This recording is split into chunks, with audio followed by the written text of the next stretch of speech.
Imagine for a moment that you are standing before a mirror, not just reflecting your physical appearance, but contemplating decades of experiences, relationships that have bloomed and withered, dreams that came true, and others that were left behind. At 60 or 70 years old, you've reached a unique point in human existence, a moment where society whispers that there's still time to find the one, but where true wisdom might be whispering something entirely different.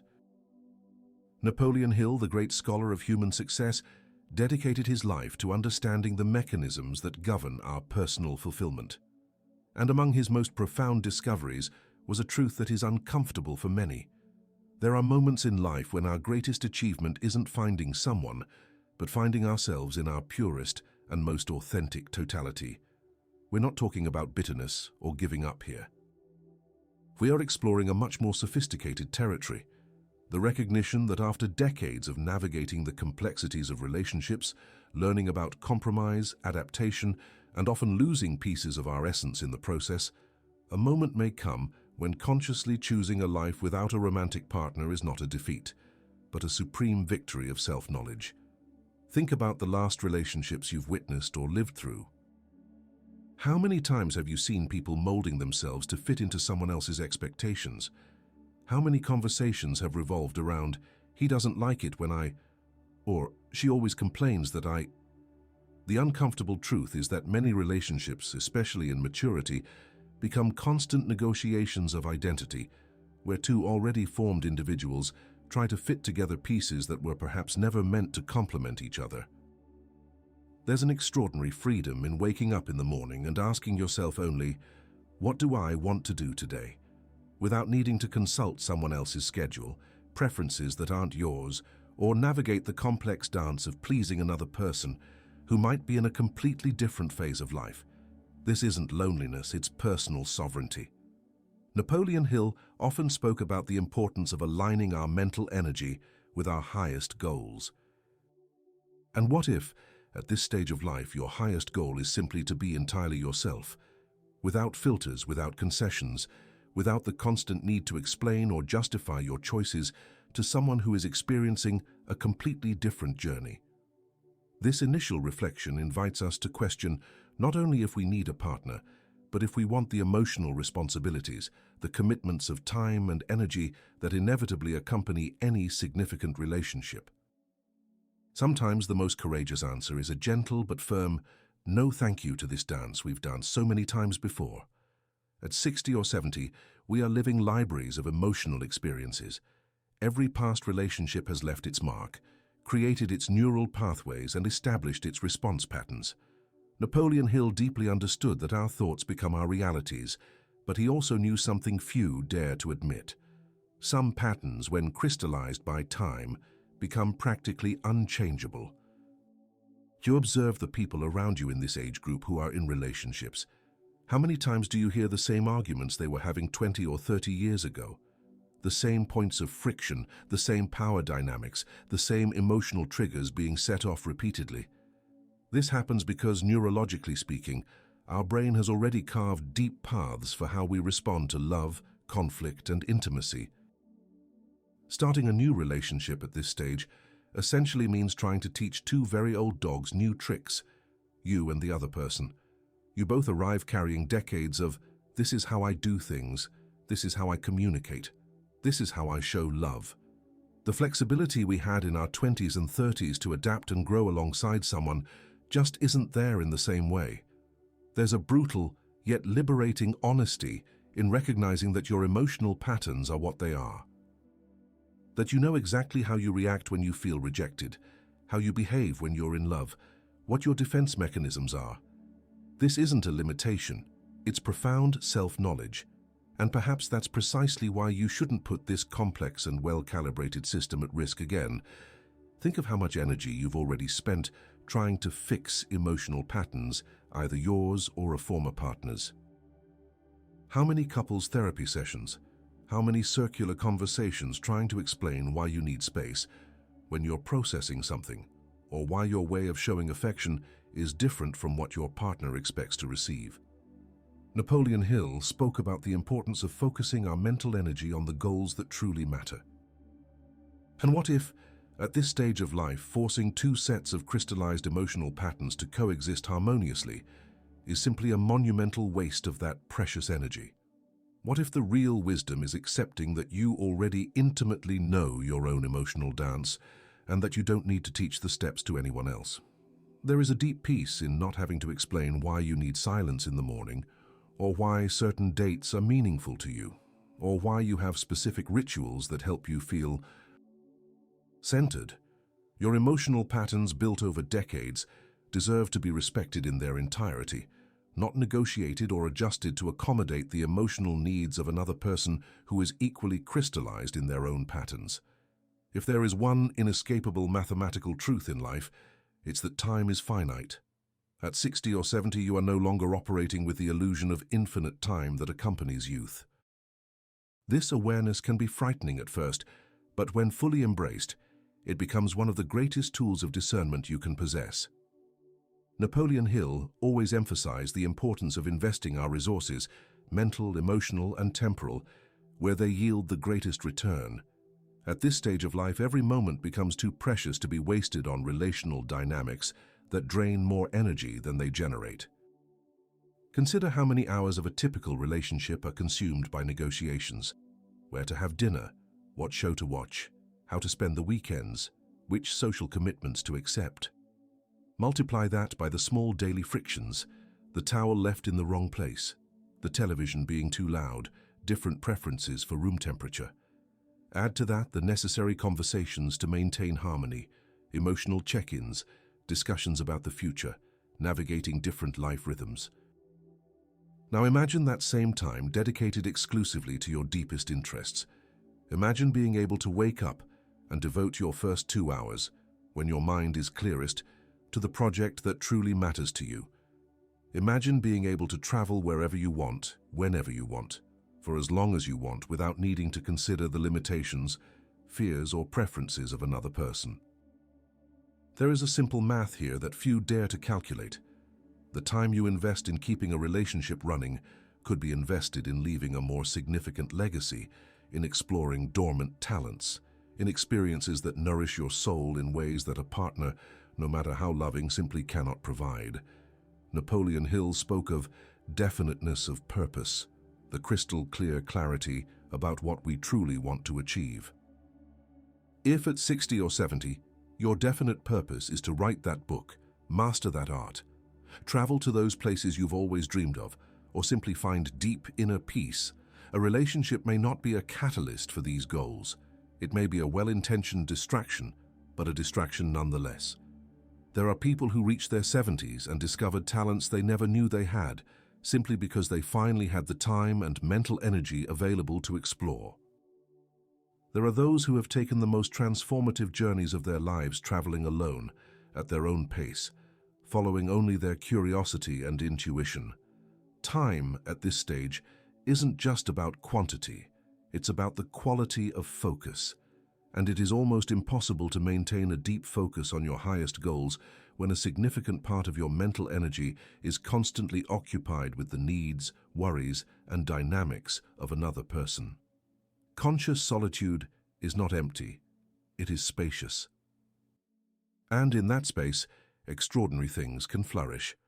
Napoleon Hill discovered something that modern neuroscience confirms. Our emotional energy is a limited resource that renews more slowly with age. At 60 or 70, you don't have the same capacity for emotional recovery that you had at 30. Every emotional investment needs to be calculated with the precision of an experienced strategist. Relationships, even the best ones, are high-risk emotional investments. They demand energy to navigate differences of opinion, to offer support during crises, to keep intimacy alive, to manage mutual expectations. And here is the uncomfortable truth.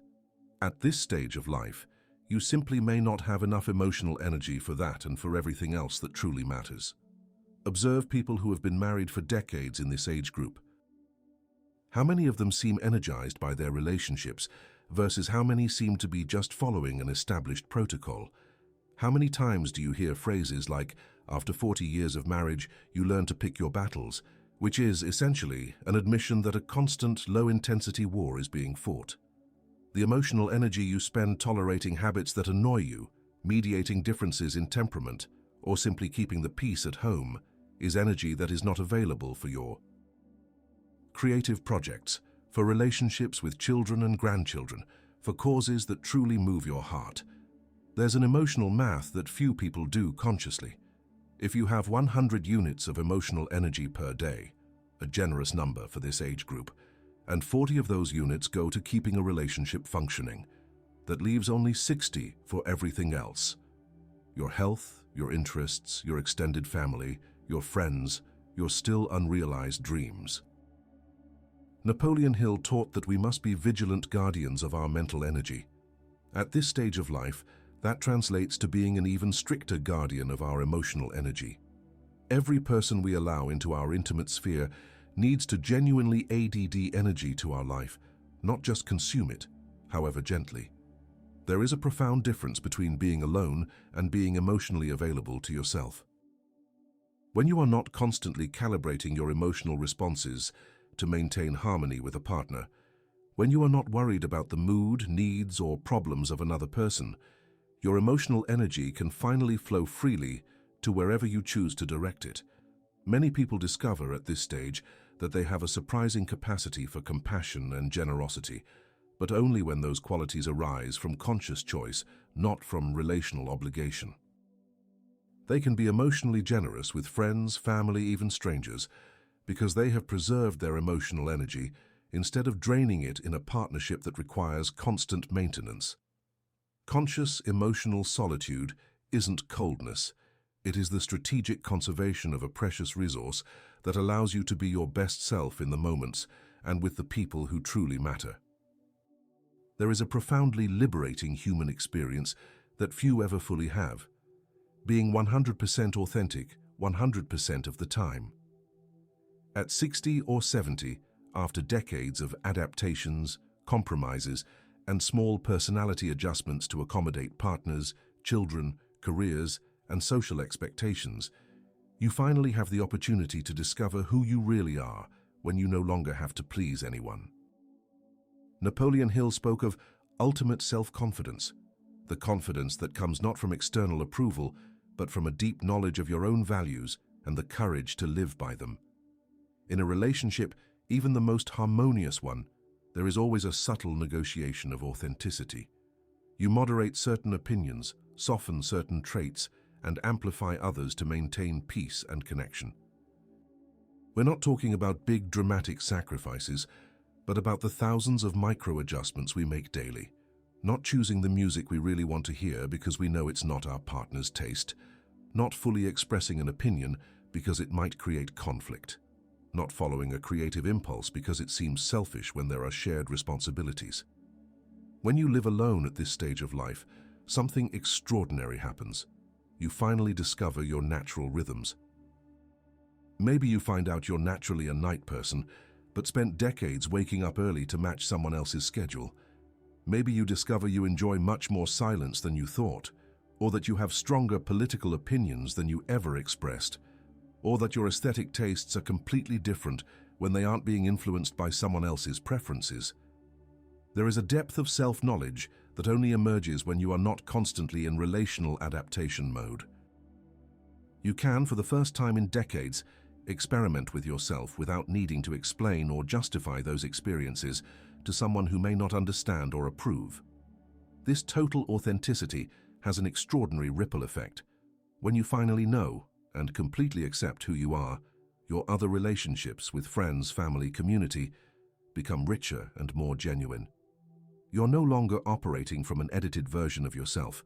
You are offering the world your complete, unfiltered essence.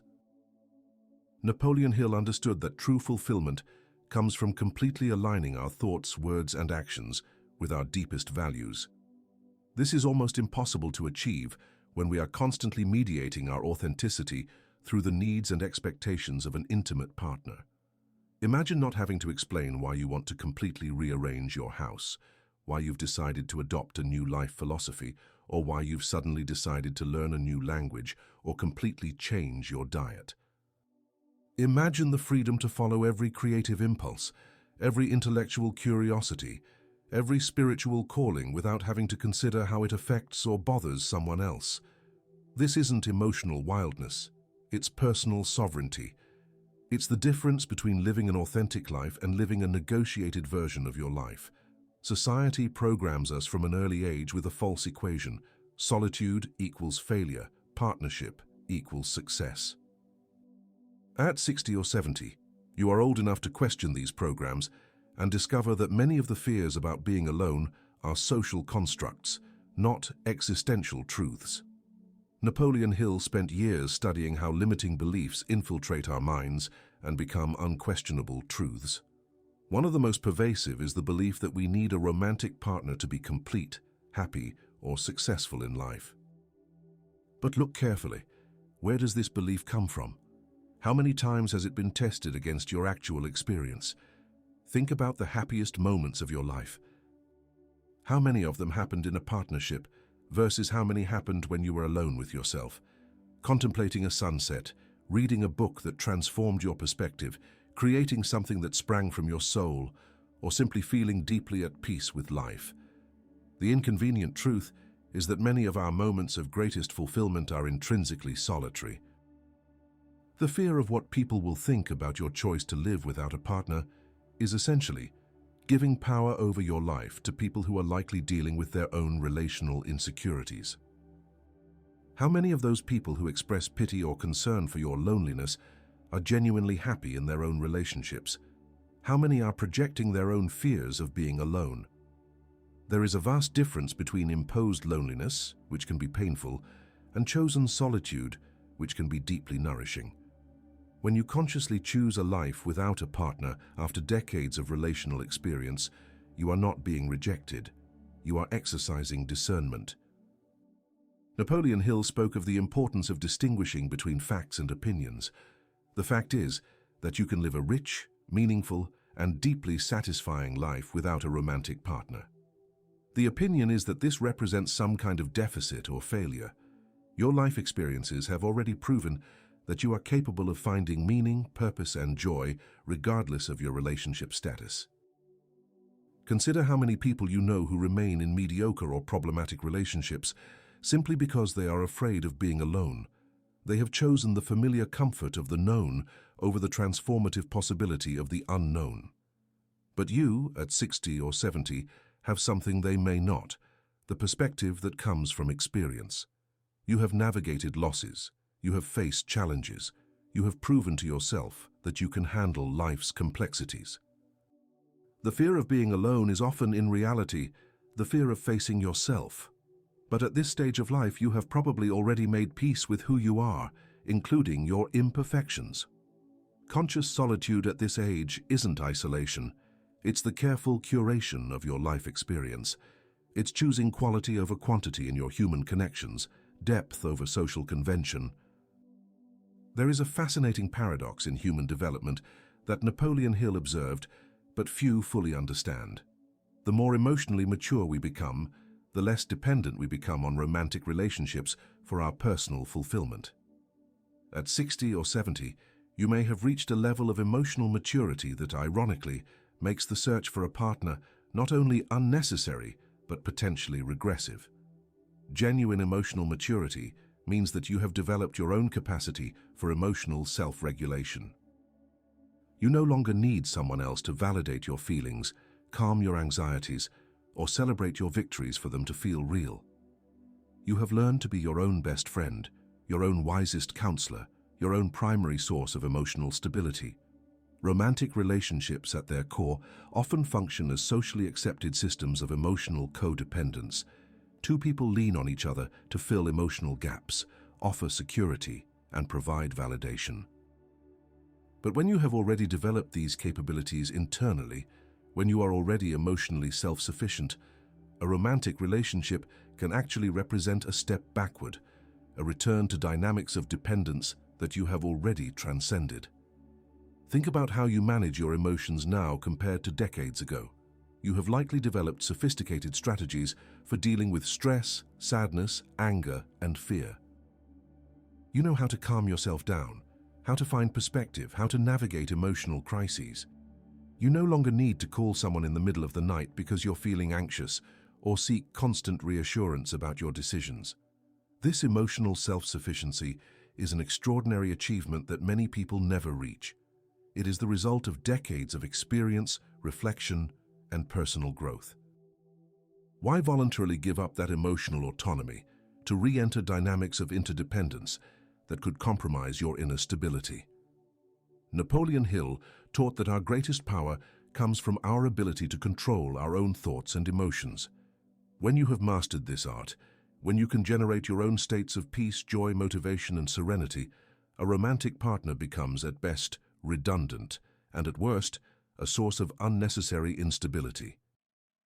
There is also the issue of emotional projection. In relationships, we inevitably project our own unresolved issues onto our partner, and vice versa. But at 60 or 70, you may have done so much internal work that you no longer have major unresolved issues to project. You know your patterns, have accepted your limitations, and have made peace with your past. Why introduce the emotional complexity of dealing with someone else's projections when you have finally achieved internal clarity? True emotional maturity includes the wisdom to recognize when you no longer need certain experiences to grow. Romantic relationships are powerful tools for personal growth in the phases of life when we still need that kind of growth.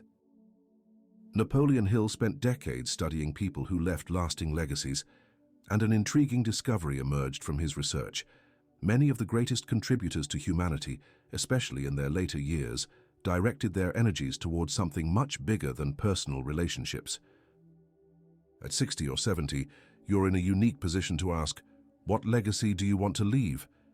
And does a romantic relationship contribute to or compete with that vision? The concept of legacy evolves radically with maturity. At 30, you might have thought of legacy in terms of family, career, and accumulating assets. At 60 or 70, legacy can take on much more subtle and powerful dimensions. The wisdom you can share, the creative contributions that still reside within you, the impact you can have on your community, or simply the example of how to live with authenticity and purpose. Consider how many brilliant minds dedicated their final productive years not to romance, but to distilling decades of experience into meaningful contributions. They wrote books that transformed lives, mentored young people, created organizations that outlived them, or simply modeled different ways of aging that inspired others to question social conventions. A romantic relationship, no matter how loving, inevitably divides your focus.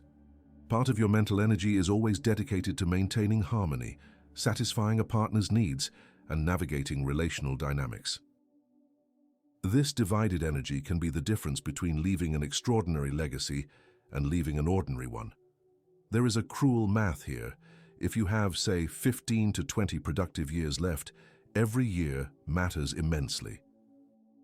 Every project postponed due to relationship commitments, every creative idea that stays in a drawer because time was consumed by partnership responsibilities, every opportunity for impact that passes by because you were navigating domestic issues, all of this adds up in a final equation that can determine whether you die having contributed everything you had to offer the world. Napoleon Hill spoke of definiteness of purpose, not just as clarity about goals, but as the courage to say no to everything that does not serve those goals. At this stage of life, a romantic relationship might be exactly the kind of good distraction that prevents you from reaching your true remaining potential. Think of the people you admire most in this age group. How many of them are spending significant emotional energy on relationships versus how many are channeling their entire life experience into projects that matter? There is a reason why many sages, artists, writers, and innovators throughout history chose solitude in their later years, not out of bitterness but out of a laser focus on what truly matters. Your legacy might be just that, demonstrating that it is possible to age with a passion for something greater than romance, that there is profound beauty and meaning in a life dedicated to purposes that transcend personal relationships. Perhaps your example of living fully on your own will inspire others to question their own relational dependencies. Napoleon Hill, in his deepest studies of human nature, recognized that there is a spiritual dimension to personal development that is rarely discussed openly but becomes crucial in the years of maturity. At 60 or 70, many people begin to feel an inner calling for connections that transcend the purely human realm, a search for meaning, purpose, and understanding that romantic relationships, however satisfying, simply cannot fulfill. There is a profound irony in the human condition. The more connected we are to other people through intimate relationships, the less connected we sometimes become to more subtle aspects of existence. The constant interaction, negotiation, and emotional maintenance that characterize relationships can act as a kind of noise that makes it difficult to hear the gentler whispers of intuition, creativity, or what many call spiritual guidance. Conscious solitude at this stage of life isn't isolation. It's the creation of sacred space. It's recognizing that you have reached a point where your spiritual journey may be more important than your relational one. Many wisdom traditions around the world acknowledge that there is a phase in human life where the focus naturally turns inward, to questions of ultimate meaning, to preparation for the final transition we will all face. When you are not constantly tuned in to the needs, moods, and dynamics of a partner, something extraordinary can emerge, a heightened sensitivity to more subtle dimensions of experience. You may find that your intuitions are clearer, that your capacity for contemplation deepens, that you develop forms of perception that were blocked by the constant relational noise. Napoleon Hill spoke of infinite intelligence, a universal force of wisdom that we can access when our minds are sufficiently quiet and receptive. This receptivity requires a kind of solitude that is almost impossible to maintain when we are emotionally entangled in the complexities of a romantic relationship.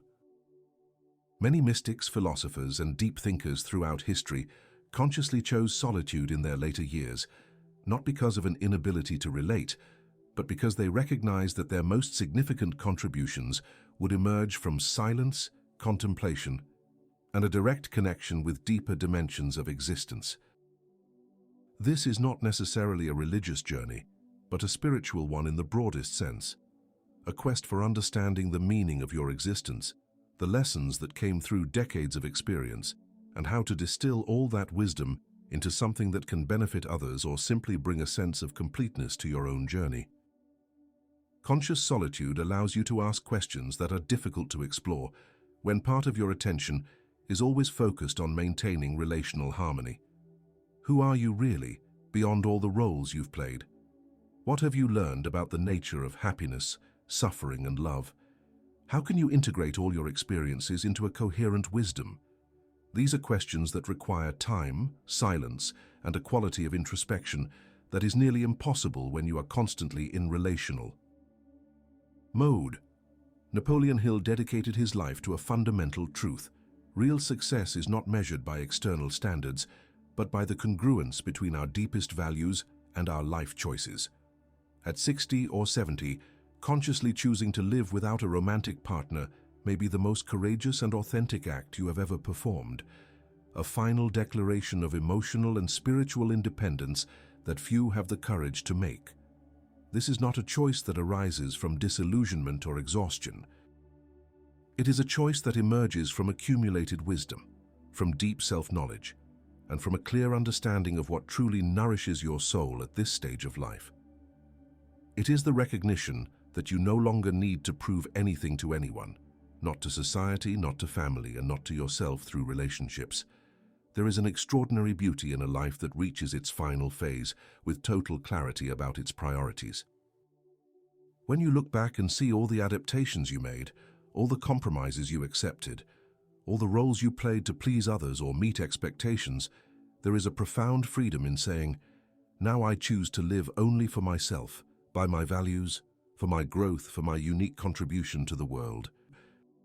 This choice requires a specific courage that only comes with maturity. The courage to face social judgment, to disappoint people who expected you to continue following conventional scripts on how to age appropriately.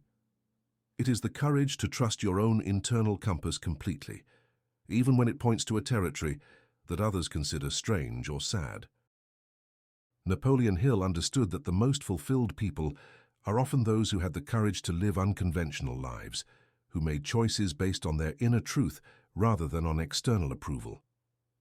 At 60 or 70, you have the opportunity to make the most unconventional choice of all, to completely prioritize your own inner journey. What you have discovered throughout this reflection are not arguments against love. They are arguments in favor of a different kind of love. Deep self-love. Love for freedom. Love for authenticity. Love for the possibility of living your last productive years exactly as you choose, without compromises, without negotiations, without the complex dance of accommodating someone else's needs. This choice is, paradoxically, an act of love toward everyone around you. When you stop seeking completeness through relationships, when you stop projecting your emotional needs onto others, you become capable of offering purer forms of love, love without an agenda, without neediness, without expectations. You can love your children, friends, and community in a cleaner way when you are not trying to fill relational voids through those connections.